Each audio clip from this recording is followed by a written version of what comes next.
When the system no create no job, where you expect get on youth we have, them we kill people and rob. Yeah. So consequently, a black child in America is born at dead zero, and he has to now compete with a white child who has 87% what he needs to succeed. And I hear people saying, well, the black child, y'all just not doing it right. That's why our white kids are out achieving. No, it's because he got everything he needs. You don't have anything. That's why he's out achieving you. That's why you go drive around this city, any other city, and look at all the big skyscrapers, the big tall buildings. You go across America, and if you find 5 blacks in the United States that own a building with more than 3 stories, you're lucky.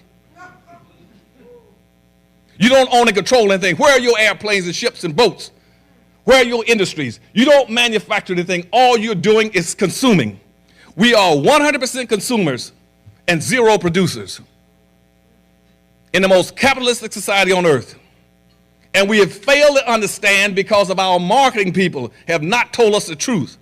Our promoters have not told us the truth, that in a capitalistic society, there is no such thing as consumer power. Consumer power does not exist. You cannot have consumer power in a capitalist society. The only person that has the power is he who's producing has the power. You have producing power. You don't have any consumer power. Consumerism is a weakness. Consumerism comes from the word to consume. Consume means to be eaten up, to be eradicated, to be eliminated, to be erased. And prior to the 1950s in this country, when a black person got tuberculosis, you said he had consumption, which means he's being eaten alive by the disease. And here we are bragging about our consumer power. Go look at all the black magazines bragging about black consumer power. We don't have any consumer power. That's a weakness. We should be talking, that's like going into a black neighborhood and having a crack addict bragging about how much crack he consumes. That he's got crack power.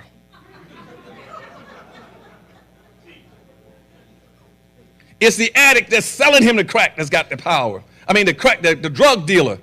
It's the drug dealer who's producing the drugs and selling it to him. He's the one that has the power. But we never seem to can get it right. And so we live in a society where we don't understand what the game we're playing in, and we're losing. We don't understand the game because we haven't been taught the game. We don't even understand something simple like racism. I keep telling black folk what racism is. I go around the world and I ask blacks in various countries. I said, two people stand up any place in the room. I'll give you $1,000 if you can tell me what racism is. I've never ever had one that knew what racism was. Never had one. I said, what is racism? He said, well, it's bigotry, it's hatred, it's not getting along with people, it's bias, it's discrimination. All that wrong. Racism has nothing to do with getting along with people and liking people. Racism is a competitive relationship between groups of people who are competing for the ownership and control of resources, wealth, and power. That's what racism is. Racism never existed on the earth until the 1500s, when all of a sudden 9 European nations decided to use black labor, black bodies, and black wealth out of Africa to get in a race. After Columbus had discovered America, supposedly, in quotes, in 1495, all of a sudden they're going to rush to redevelop the Western world. So all these countries were in a race, a contest, competing to see who can develop North America, Central America, and Latin America. It was a race. It was a race, and everybody was in the race but black folk.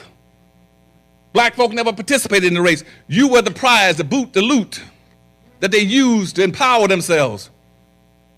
See, they were buying blacks in Africa on a typical for $15 to $20 a piece. And they established a thing called a profit margin, a 15% return on investment, 1,500% return. So they were selling for $400 and $500. They got into the United States and to other countries. And that's why the whole banking system started off of slavery in Portugal. Again, and the whole system of capitalism started off of black slavery. Before that was mercantilism. The whole concept that you all are playing in with promotions and what's called marketing development came out of black slavery. And it was designed not for you to profit, but for others to profit. Everybody was profiting initially except you, and it has not changed.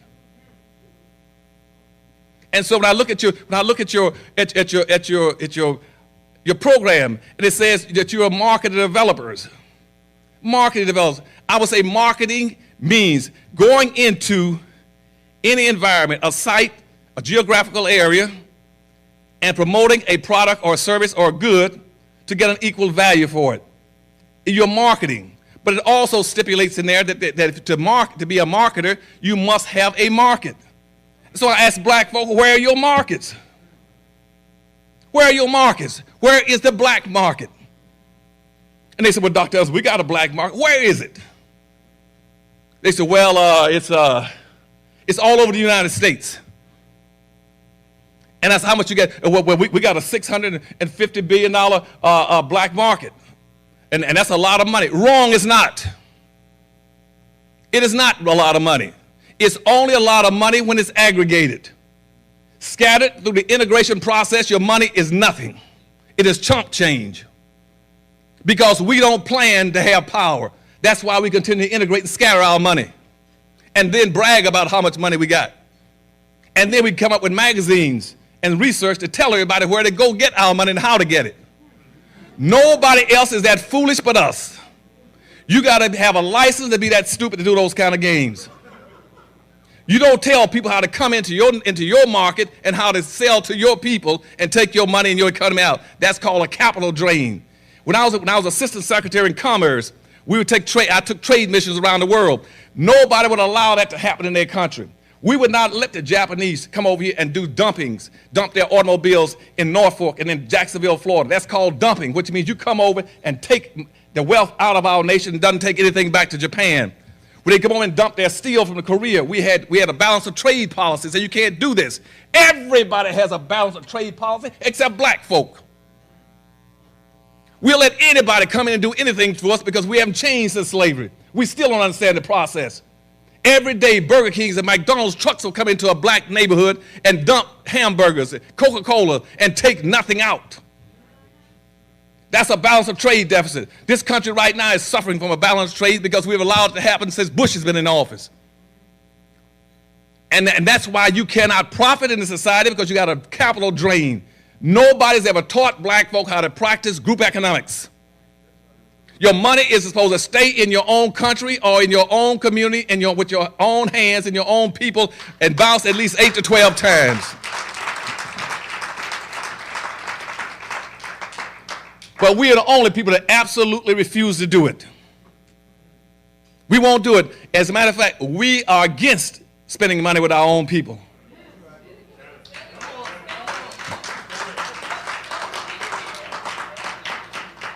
And we're in that condition because meritorious manumission taught us in 1710. But a policy was set up in the Virginia colony and then also later into South Carolina. It's called meritorious manumission. Meritorious means to earn, manumission means to release. So a black could earn his release from slavery if he did one of four things, or a combination, elaboration, or sophistication of those four things. One, if he could prove to whites that he could see things through the eyes of a white person, and he'd prove it by one, saving a white person's life, two, saving a white person's property, three, inventing something or improving the profits that he get from picking cotton and corn or tobacco, or four, if he would squeal on and tell on any other black person who was trying to escape from slavery. That was called meritorious manumission. We still got blacks in America that's working hard and diligently to get meritorious manumission. They're working hard to make sure that they protect a white person's property. I don't care, and they protect it by any time you come out with an affirmative action program. I have the dubious honor of being the person that wrote that first affirmative action plan for the state of Florida in 1971 that went all over the country, a comprehensive plan. I didn't write the plan for minorities, poor folk, Asians, Hispanics, Arabs, midgets, humpbacks, lesbians. I wrote it for black folk. But immediately the whole frame of reference is the way you keep black folk down is always dilute and water something and make pretend it's for everybody. And that way anything for everybody is for nobody. And so they took that minority program, the affirmative action program, made it a minority program. And said, now I want the affirmative action program to die for that reason. In 1999, I go down to Texas, and a program was written for black folk. I look at the amount of money in state contracts in Texas that year, and white women got 78%. And nobody in our black leadership, in our black overclass, and the black civil rights movement ever said, hold a second, how are you going to put white